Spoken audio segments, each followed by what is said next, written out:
சேவனேக்கா, praise the லார்ட்க்கா, எப்படி இருக்கிறீங்க? ஐயம் sorry Ayyappa, உள்ள வந்தா என்னப்பா, தாடிக்காரன் பேத்தியப்பா.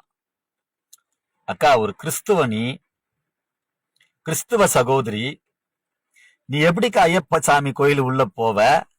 எங்க என்னன்னு புரியலையே. உன் பேர் இசைவாணி, நான் சர்ச்சு பேரை சொல்ல விரும்பல, பாப்டிசம் எடுத்திருக்கிற, நீ எப்படிக்கா ஐயப்ப சாமி கோயிலுக்கு போவன்னு நான் கேக்குறேன்.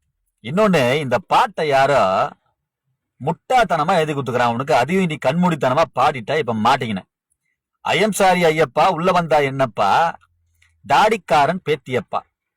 முதல்ல தாடிக்காரன் பேத்தி. இந்த தாடிக்காரன் என்பவர் தந்தை பெரியார் அவர்கள். பெரியாரிசத்தை கடைபிடிக்கிற உங்களுக்கு, கடவுள் மறுப்பினுடைய கொள்கையை சித்தாந்தத்தை ஏற்றுக்கொண்டிருக்கிற உங்களுக்கு ஆலயத்தில் உள்ள என்ன வேலை? ஐயப்பா சாமி கோயில்ல மாத்திரம் இல்ல, கிறிஸ்துவ ஆலயத்துக்குள்ளேயும் உன்னை சேர்க்கக்கூடாது. ஏன்னா நீ என்ன பண்ற?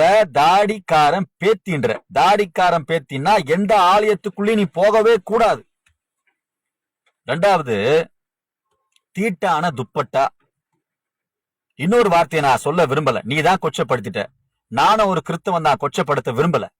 நான் உனக்கு கேட்கிறேன், இந்துக்குள்ள இருக்கிற எந்த சகோதர சகோதரிகள்லாம் வந்து கிறிஸ்தவனை நோன்றானா? நீங்க மட்டும் ஏன்டா போறீங்க? அவங்க அவங்க பிடிச்ச தெய்வத்தை, அவங்க பிடிச்ச சாமியை அவங்க கும்பிடுறாங்க. அந்த சாமியை பார்த்து நாயின்ற, பேயின்ற, சாத்தான்ன்ற, கல்லுன்ற. உனக்கு என்னடா லொல்லு? கிறிஸ்தவங்களை பார்த்து தான் கேட்கிறேன். என்னைக்காவது இந்து சகோதரர்கள் வந்து நம்ம கிறிஸ்துவ ஏசப்பாவை பார்த்து சாத்தான்னு சொல்லிக்கிறாங்களா? மாதாமாவை பார்த்து பேயின்னு சொல்லிக்கிறாங்களா? கொஞ்சம் திருந்துங்க தயவு செய்து. உங்களை விட பக்தியா இன்றைக்கும் கிராமமா இருக்கட்டும், சிட்டியா இருக்கட்டும், சிலுவையை பார்த்தா இந்து சகோதரர்கள் பக்தியோட கையெடுத்து கும்பிட்டு பிதாசுதன் போடுகின்ற காலம் இன்றைக்கும் இருக்குது.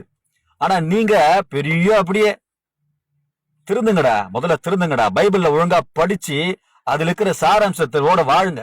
அன்புதான் காட்ட சொல்லுகிறார் கடவுள். நீங்க வம்புதான் வச்சுக்கிறீங்க. ஏன் இசைவானேக்கா, எது தீட்டான துப்பட்டா என்றிய? நீ கிறிஸ்துவ சகோதரி தானே? லந்து நாட்கள் சொல்லி வைப்பாங்களா, 40 நாட்கள் பாஸ்டிங் நாட்கள். இயேசுநாதர் சிலுவையில் அறையப்பட்ட நாள், உயிர்த்தெழுந்த நாளுக்கு முன்னாடி. இந்த 40 நாள் நம்ம குடும்பத்தில் இருக்கிற சகோதரர்கள் பெண்கள் கூட இருப்பாங்களா? இவங்கள காலையில எழுந்து குளிப்பாங்க, கவுச்சு சாப்பிட மாட்டாங்க, அதே கட்டுப்பாடோடு தான் இருப்பாங்க. அப்படிதான் இந்துத்துவ ஒரு சகோதரர்களுக்கும் அந்த கட்டுப்பாடு இருக்குது. கறி சாப்பிடாம, மீன் சாப்பிடாம, காலையில எழுந்து குளிச்சு வேதத்தை வாசித்து 3 வேளை நீ எப்படி சர்ச்சுக்கு போறியோ அதே மாதிரி ஆலயத்துக்கு போய் அவங்க கட்டுப்பாடோடு கூட வாழ்றாங்க. யாரோ ஏதி குத்துறான்னு சொல்லி பாடிட்டு ஒரு 4 நாள் காசுக்காக இதெல்லாம் தேவையா? மறுபடியும் சொல்றேன், இசைவாணி அவர்களை வன்மையா கண்டிக்கிறேன். காவல்துறை இப்படிப்பட்ட சகோதரியை புடிச்சு உள்ள போடுங்க. இன்னொன்னு, தந்தை பெரியாரின் பேத்தின்னு பாடிக்கிறாங்க, கிறிஸ்துவ ஆலயத்திலையும் சேர்க்காதீங்க. நன்றி. ஜெய்பீம்.